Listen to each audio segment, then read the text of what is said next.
Good afternoon, everybody. My name is Ed Durbas. This is 9 and 3 Driving, and today we are with a 2019 Honda HR-V Sport all-wheel drive, and not just any Honda, but this is one that is in the 9 and 3 fleet, and 36 months have gone by, and it's time for it to go on its way to a new home. So I'll go ahead and discuss the plus and the minuses that we have encountered over the last couple of years, and the reason why this car is not gonna permanently stay in the fleet in the 9 and 3 Driving. It is like I said, a 2019 with a 4-cylinder 1.8 liter, producing 141 horsepower and 127 pounds of torque. They'll propel this car from 0 to 60 in about 9.3 seconds, and it'll do the quarter mile to about 17.2 at 80 miles an hour. So it does not really make it quick at all. Fuel economy is okay, obviously, for being a small little car. So why don't we do this? Why don't we get in the car, take it for a spin, and we'll discuss the plus and the minuses and why this car is not staying in the 9 and 3 fleet and what is coming down the road to replace it. So with no further ado, let's get in the car and let's get this show on the road. All right, here we go. 2019 Honda HR-V.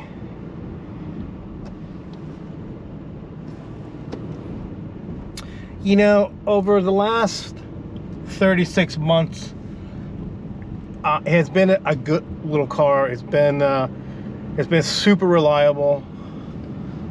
There's a couple drawbacks that I'll mention, but most and foremost, I like to share why exactly we have decided to let the car go. There's really 3 main reasons why we've decided to do that.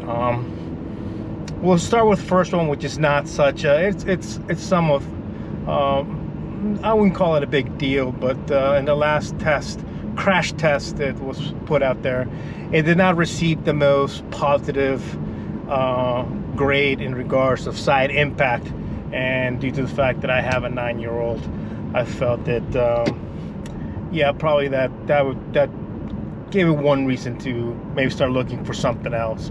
Not that I worry too much when I'm on the road about getting an accident, but it does happen, and that's something you have to think about. Second reason is the most important reason, and that comes to that 1.8 4-cylinder engine with 141 horsepower and 127 pounds of torque. It just doesn't have enough power for pretty much 90% of the time.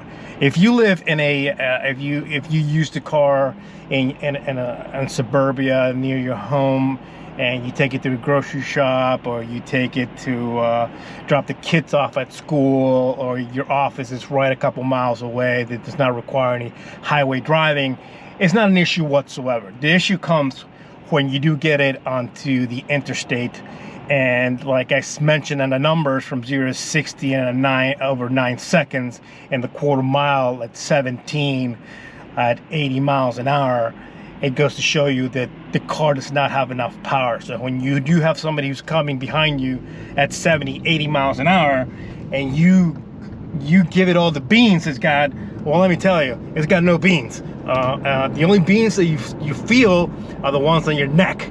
That you feel that the possibility that you might get hit and run over by another car or a semi. So that is one of the main reasons why was decided to go ahead and let the car go. It just does not have the grunt that you would like it to. Otherwise, it works perfectly fine. Like I mentioned in another video, it's basically a Honda Civic on stilts, but funny enough, a Honda Civic has more power than this car, and this car weighs a tad bit more than the Civic. That's the second reason. Now, the other reason will be it is the fact that due to coronavirus, everybody knows there's a shortage of cars everywhere across the line. It doesn't matter what kind of car it is. It could be an economy car, it can be a luxury car. Everybody's having issues. Dealers do not have the inventory on new cars and used cars. For that reason, you know, I'm confronted with an issue where this car has only 21,000 miles on the odometer for a car that's 36 months old, and you know, it's actually coming off a 30-month lease, and we've had the opportunity to purchase the car on the lease at a price of $15,000. The car stickered about a little bit over $25,000, and due to the fact I've just mentioned, the lack of inventory out there, we have taken it to CarMax, and CarMax have been more than generous and are said that they're more than willing to give us $25,000 for this car.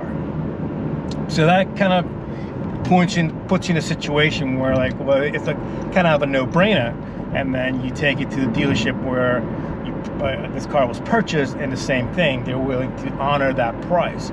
So if you're in a situation like this where your lease is up right now, it's probably in the best interest for you to go ahead and get out of it, unless you really want to keep the car, which in this case, we do end up with a profit, so we'll roll that profit into the new 93 Mobile that will be in the stable as well. So, but here's where we are, and we're on the highway right now, and we're giving it the beans, and all you hear is that engine, and it's just the noise of the engine.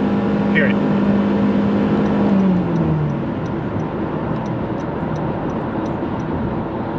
It took that long for it to reach highway speeds. So if you're in a situation where you need to get out of it quickly, drop the hammer, let's just hope that you have enough room to be able to do that. With that being said, all that being said, I do recommend the car. There's a few things. I mean, the Apple CarPlay works fantastic. The fuel economy is great for a little car, unless when you really are on the highway and you really have to give it the gas. That's when it does really suck up a little bit more gas than you would like it to. But for all purposes, this car runs pretty well, smooth. One of the things that I've always complained about since day one, it does have a very thin steering wheel. To some people, you notice that, but for people who like to drive, it's pretty thin.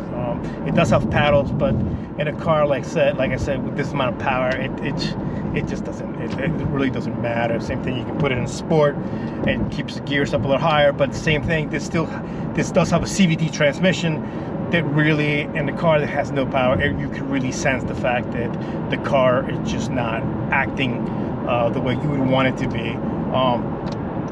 And I think the sports badge really on this car, it's there more for an appearance than anything else, because you get the larger wheels, you get the 18-inch rims, you get more sporty cladding, you get more you get the LED running daylights, just a few more comfort creature things for it. But on a day-to-day basis, it's a perfectly fine car. Everything works flawlessly. It's got plenty of room in the back. I've shown that on another video. I'll put the link in the video that we did before.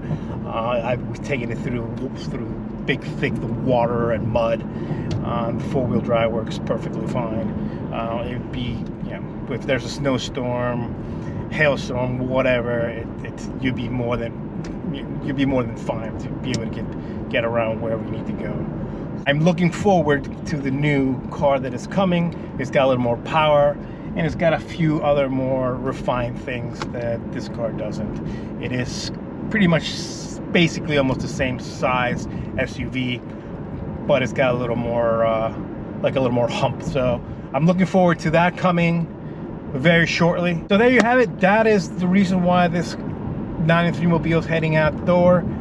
I do appreciate your support. I'm sorry that it's taken me a while to get this video. I had a few things that I need to close out, iron out, since I will be doing this full-time as my job. Yes, I've decided to do that. I get out of the financial industry and just focus all my energy into doing videos for you guys. So I do appreciate your support. Like always, subscribe, share, notification bell, do comment. It really does help the video. And I can't wait to see you guys in the next video, because that one's going to have the new 93 Mobile that is going to be in the garage. And we'll take it for a spin and see what it's like and see if we made the right decision. And yeah, I look forward to it. Until then.